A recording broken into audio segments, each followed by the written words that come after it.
Finally guys Balen शाहले विजय हासिल गरिसक्नु भएको छ। मजाले 68,348 मतले विजय प्राप्त गरिसक्नु भएको छ।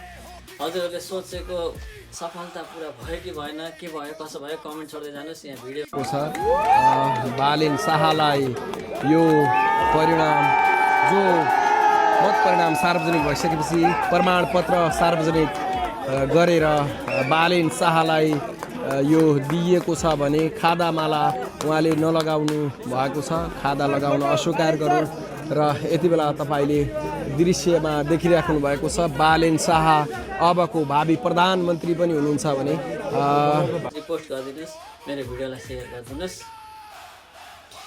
ओहो निन्द्रा एसएलसीको रिजल्ट आउने बेला पिन नलागेको, अहिले लगाइरहेको थियो, अब त आज कस्तो टिन लाउने होला। सबैलाई पिन लाउँछ कि जस्तो लाउँछ, मलाई मात्र यस्तो भएको कि सबैजनालाई यस्तो भएको छ भनिदिनु त।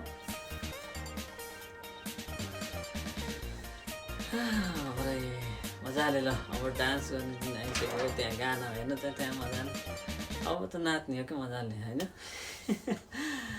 ल ल ठिक छ। All the best Balen Shah, all the best. अब चाहिँ राम्रो हुनुपर्छ, जे होस् अब चाहिँ राम्रो हुनुपर्छ, राम्रो गर्नुपर्छ। सबैको नजरमा राम्रो बनेपछि बवालै भइन्छ फेरि होइन त। ल ओके अल द बेस्ट। ल हजुरहरूलाई के कस्तो लागिरहेको छ कमेन्ट छोडिदिनु है त। मिठो।